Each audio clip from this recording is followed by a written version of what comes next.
전설 속으로 사라진 왕국. 가락국의 옛 도읍지에는 아직도 왕조의 뿌리가 남아 있었다.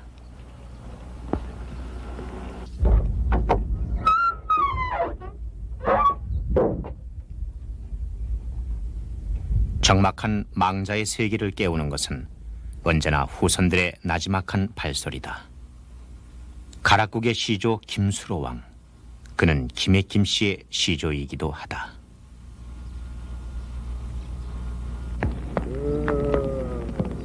그런데 오늘 이곳에서 깊은 절을 올리는 이들은 웬일인지 김의 김씨가 아닌 양천 허씨들.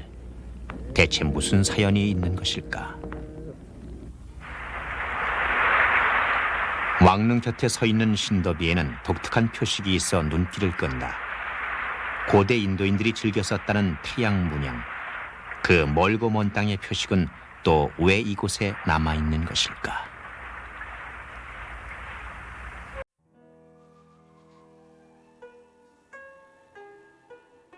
수천 년 전, 인도 아유타국에서는 작은 배 한 척이 바다로 나서고 있었다. 배에는 아유타국의 공주가 타고 있었다. 수말리 망망대해를 떠돌던 배가 드디어 닻을 내린 곳이 바로 우리나라 남해안의 망산도.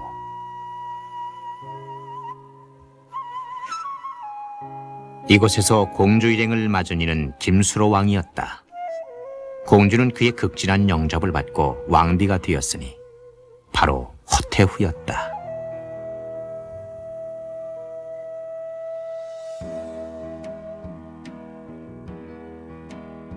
오늘날 허태후의 존재는 전설로만 남아있을 뿐 그녀가 왜 어떻게 이곳까지 오게 됐는지는 물어볼 데가 없다. 어쨌든 허태후는 김수로 왕과의 사이에 10명의 아들을 두고 천수를 누렸다 한다.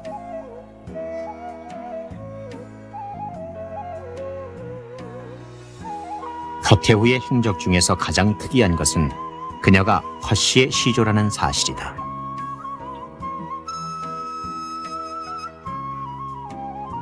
기록에 따르면 허씨는 김의 김씨에서 뻗어나온 성씨였다.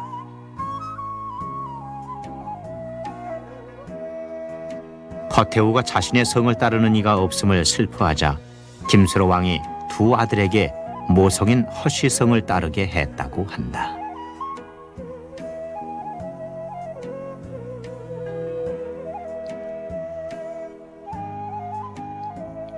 예로부터 서울의 관문이 되어왔던 김포 땅. 이것은 예나 지금이나 들이 넓고 기름진 곡창지대다.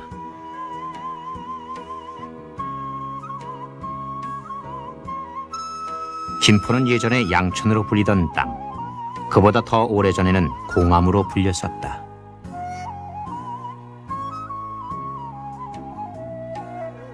때는 남할 여초, 후삼국이 세력을 다투던 시절에 공암 땅에는 허선문이라는 사람이 살고 있었다. 김수로 왕의 30세 손으로 상당한 재력을 가지고 있던 그는 왕건이 견훤을 공격할 때 불량미를 대주어 고려군의 승리를 도왔다.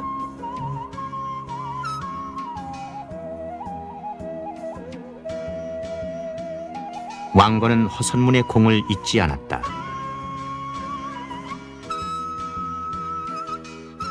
그를 아버지나 다름없이 부르며 공암 촌주로 봉하고 공암 일대의 땅을 시급으로 하사했던 것이다.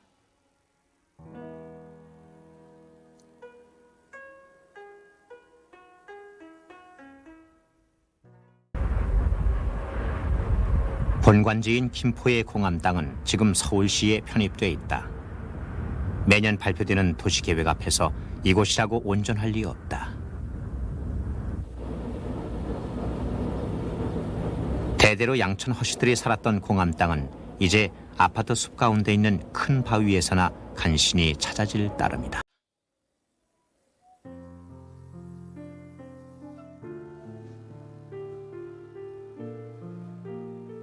공암 땅에서 시작된 양천허 씨의 문중사는 오늘 천여 년을 헤아린다. 가락국 허태우 때까지 거슬러 가면 2000년은 좋게 뛰어넘지만 정확한 기록이 남아있지 않기 때문에 양천허 씨들은 허선문 이후를 그들의 역사로 친다.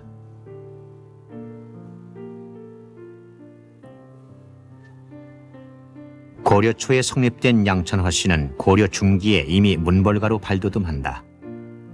이를 기반으로 조선조에 들어서는 정승을 5이나 배출하는 활약을 보이며 명문 중의 명문으로 손꼽히게 된다.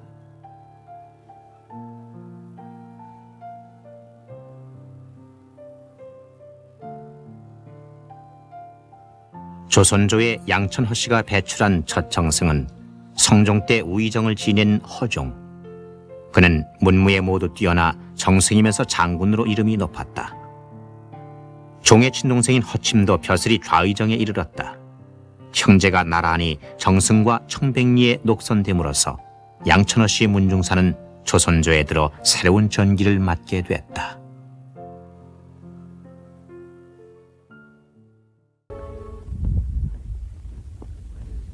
전 나가야지. 오늘날 양천허 씨의 가장 큰 특징으로 들 수 있는 것은 학문적 명성이다. 길로 나가면 가자.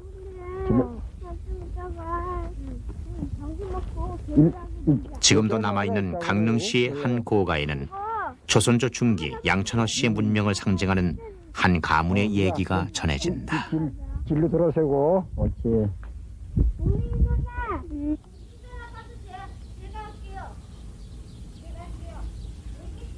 이곳 초당에는 선조 때에 이름난 학자이자 문장가였던 허엽이 살았다. 여기서 잠깐만요. 여기서 새끼 쳐가지고 꽃이 또 피우고 꽃 파면 말이다. 허엽이 화담 서경덕의 문인으로 문장의 일가를 이루었듯이 그의 자녀들 역시 어릴 적부터 문장에 탁월한 재주를 보였다. 이것도 죽은 거예요? 문장에 뛰어난 4명의 허씨라 하여 사호로 불리던 성, 봉, 균, 난설원이 그들이다. 이들 중 특히 당대의 문인 이달에게서 시문을 익힌 균과 난설원의 문장이 유다른 깊이를 지니고 있었다.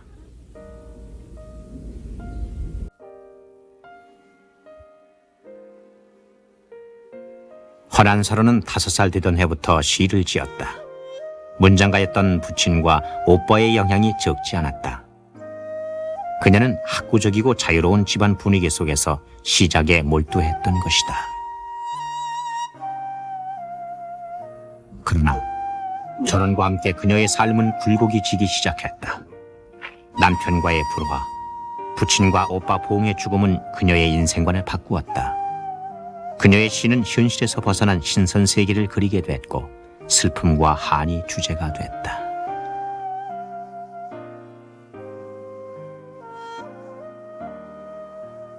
이 즈음 난설원은 자신의 죽음을 예견했던 듯하다.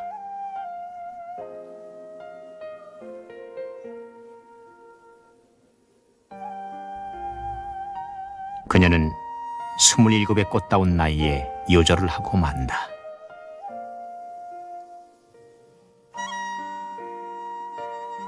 그녀의 시는 동생 균에 의해 비로소 세상에 알려졌고 난설원은 조선 3대 여류 시인으로 손꼽히게 되었다. 허균이 태어난 마을에는 이무기가 드러누운 듯한 모습의 산이 있다. 허균은 이 산의 이름을 따 스스로를 교산이라 했다.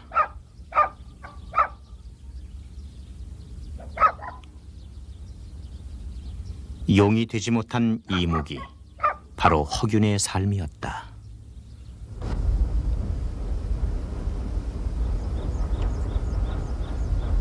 그가 말년에 세속을 떠나 이곳에 은거하며 홍길동전을 지어낼 무렵에도 여전히 승천을 기다리는 이무기처럼 그에게는 삶의 곡절이 끊이지 않았다.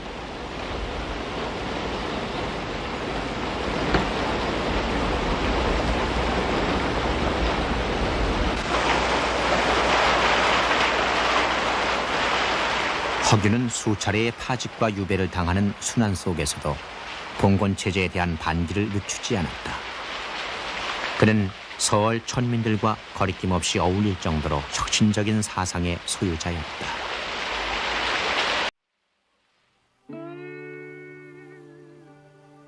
적서 차별이 없는 사회를 꿈꾸었던 홍길동전. 이것은 그저 상상 속의 얘기만은 아니었다. 훗날 허균은 서자들과 역모를 꾀하다 발각되어 역적으로 죽임을 당하게 된다. 그러나 허균이 추구하던 그런 신분 제도가 타파된 것은 약 200여 년 뒤에 19세기였고 또 그의 홍길동전은 우리 국문학사상 가장 선구자적인 작품으로 남게 됐습니다. 그래서 오늘날 그를 재평가하는 마당에서 그는 문학적으로만이 아니라 그 당시에 차별받는 이런 신분 제도를 깨부시고 또 행동으로 옮긴 선구자적인 사상가 또는 선구자적인 행동가로 높이 평가되고 있습니다. 국립중앙도서관에는 허균의 저서가 희귀본으로 남아있다. 오늘날 그에 대한 공정한 평가를 내리기는 쉽지 않다. 허균이 역적으로 죽자 그에 관한 모든 기록이 사적에서 지워졌기 때문이다.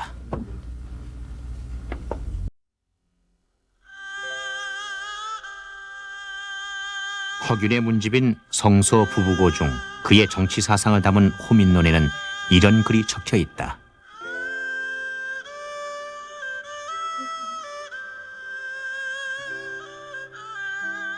천하에 두려운 것은 오직 백성뿐이다. 나라를 다스리는 자는 백성을 큰 물이나 호랑이처럼 두려워해야 한다.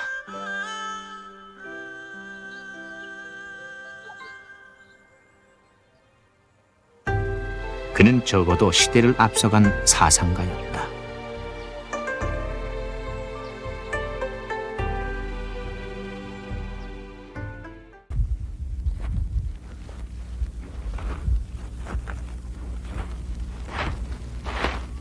허균과 동시대를 살았던 허준. 그의 묘는 오랫동안 실전된 채 경기도 파주군 진동면 하포리에 있었다는 족보상의 기록으로만 전해오고 있었다. 허준 선생의 묘소에는 좌우로 이렇게 문신석이 한 개씩 쓰러져 있습니다. 그리고 발견 상태의 그대로의 모습으로 이렇게 도골단 상태 그대로 지금 남아 있죠. 예. 그리고 바로 붙어서 8년여에 걸친 답사 끝에 서지 연구가인 이양재 씨가 허준의 묘임을 확인한 것은 지난 91년 9월의 일이었다. 저희가 처음 허준 선생 묘소를 발견했을 때 여기가 허준 선생 묘소라고 입증을 시켜준 비석이 지금 여기 저희가 이걸 잘 보존하기 위해서 이렇게 쌓아놨죠.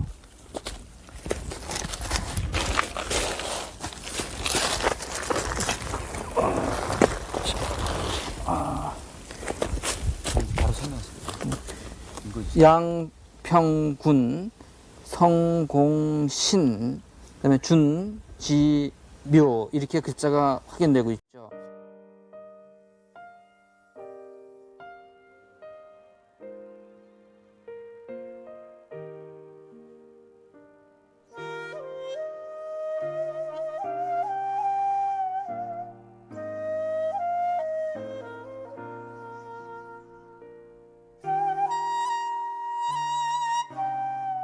선조 때의 의관 허준. 그는 오늘날 우리나라 한의학계의 거목으로 불린다. 그러나 그는 본래 서자 출신이었다. 그가 양반들이 기피하는 의관이 된 것은 이 때문이었다. 그런데 선조 39년 허준에게 파격적인 일이 일어난다. 정일품의 서열인 보국 숭록대부에 봉해진 것이다. 서자 출신에게는 전례가 없는 벼슬이다.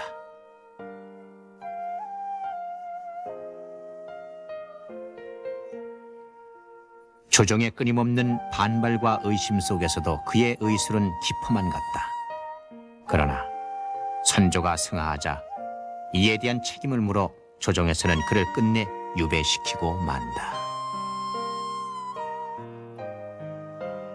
광해군 2년, 유배 기간을 포함한 16년간의 끈질긴 연구 노력 끝에 허준은 드디어 한의학의 백과사전이라는 동의보감을 완성한다. 중국의 영향에서 벗어난 우리 고유의 독자적인 의학 이론서로 일컬어지는 동의보감. 이는 허준의 이름을 우리나라 의학사에 길이 남긴 명저였다.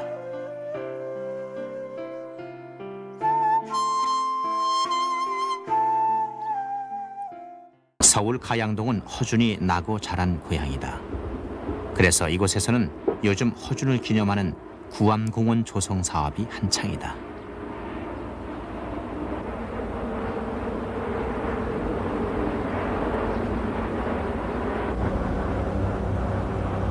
허준이 세상을 떠난 지 400여 년. 인내로 쌓아 올린 그의 발자취는 세월이 흐를수록 더욱 의미를 더해가는 것이다.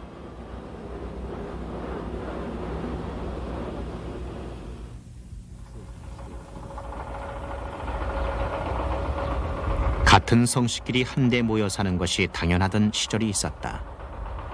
그러나 집성촌은 이제 좀처럼 보기 힘든 희귀종 마을이 되었다.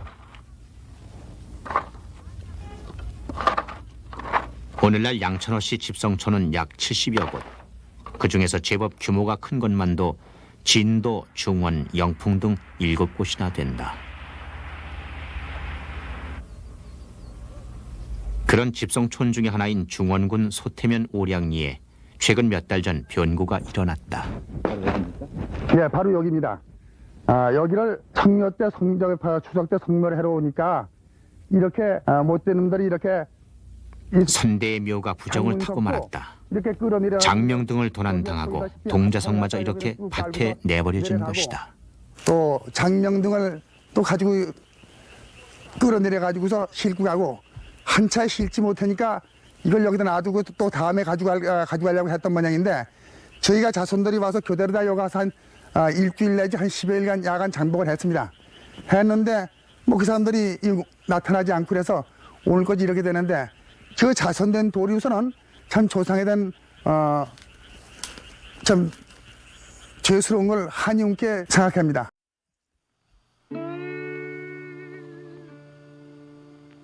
부정을 탄 것은 묵제공 허적의 묘였다. 영의정까지 지낸 분의 성물이고 보니 감나가는 골동품이 되었을 법도 했다.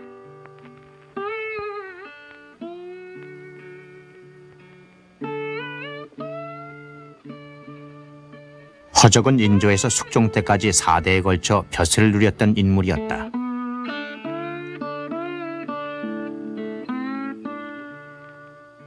그가 벼슬 자리에 있을 때가 남인의 집권기라 할 만큼 허적은 오랫동안 남인의 우두머리로 활동했다.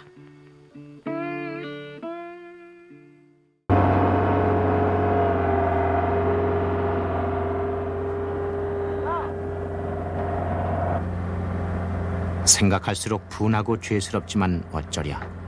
이미 엎질러진 물이 아닌가. 후손들은 수습에 나섰다. 네, 그건 놔두고. 조금 더 틀어야 되겠는데? 불행 중 다행이랄까. 버려두고 간 동자석은 어찌어찌해서 제자리를 찾았는데 네, 버려.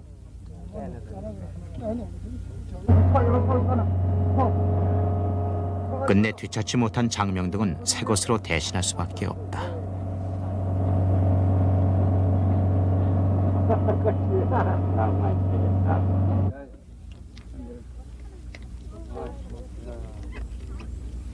숙종조 당쟁의 와중에서 억울하게 죽음을 당하셨던 분.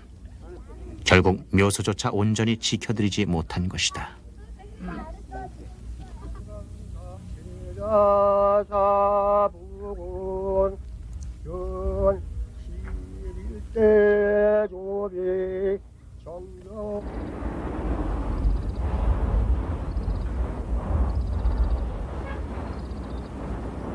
삼척에는 예로부터 전설처럼 전해오는 것이 있다.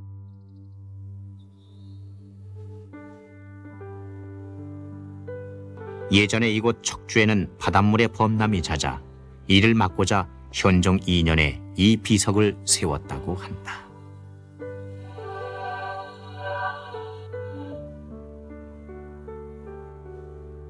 여기에 적힌 부적과도 같은 중국 고대 문자들은 200년 동안이나 해독되지 않았다.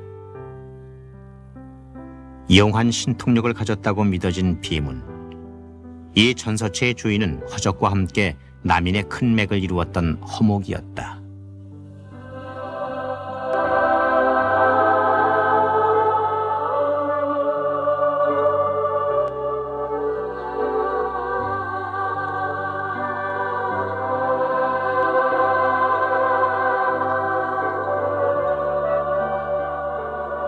허목의 호는 미수.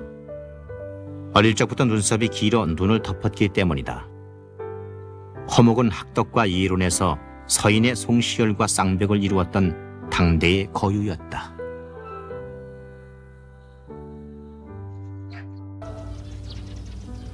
한때 그가 학문을 닦았다는 미연서원에는 해묵은 미수의 글씨가 남아있다.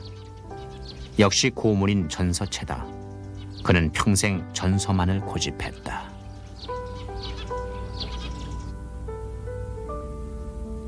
서원에는 허목의 문집인 미수 기연 목판본이 보관돼 있다. 성리학 이전의 고문으로 돌아가고자 한 그의 학문적 집착은 어디에서 비롯됐을까? 허목은 미수 기연에 스스로 그 답을 적어놓고 있다.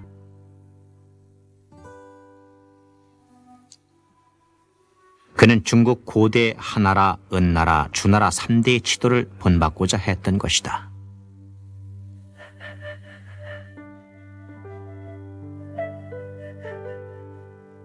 조선 후기의 큰 정치가로 꼽히는 미수 허목. 그는 생애 대부분을 야인으로 보냈다. 학문 연구에 전념하던 그가 임금의 부름을 받고 벼슬길에 오른 것은 그의 나이 66이 되던 해였다. 그가 살던 시대는 병자호란 직후의 혼란기로 새로운 질서가 필요한 시기였다.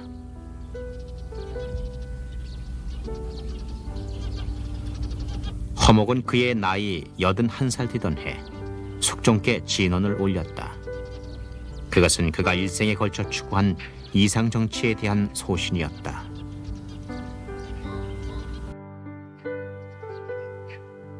신이 반드시 고문체를 써서 올리는 것은 그 글씨가 우나라 하나라의 글씨로 우나라 하나라를 상상할 수 있기 때문입니다. 전하께서 이 뜻을 헤아려 그들의 지도를 본받아 행하신다면 우나라와 하나라 때와 같은 훌륭한 정치가 될 것입니다.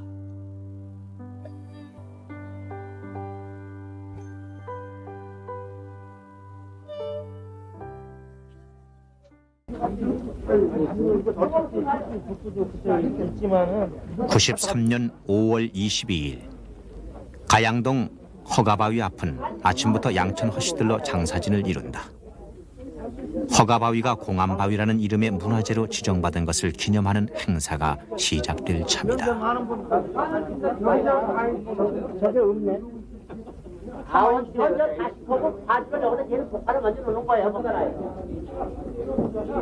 재작년 이 일대에 개발 붐이 일어나면서 허가바위는 매몰될 위기에 처했었다.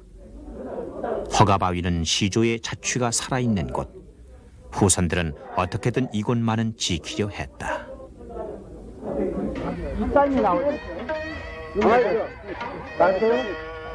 준비됐죠? 시작합니다. 하나, 둘, 셋. 천천히 주세요. 이리하여 시조의 바위굴은 공암바위라는 이름으로 불리게 됐다.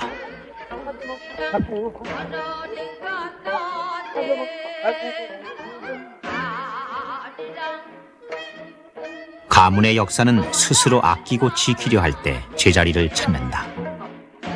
양천허 씨의 천년사도 후손 한 사람 한 사람의 그런 수고로움 속에서 비로소 설 수 있는 것이다.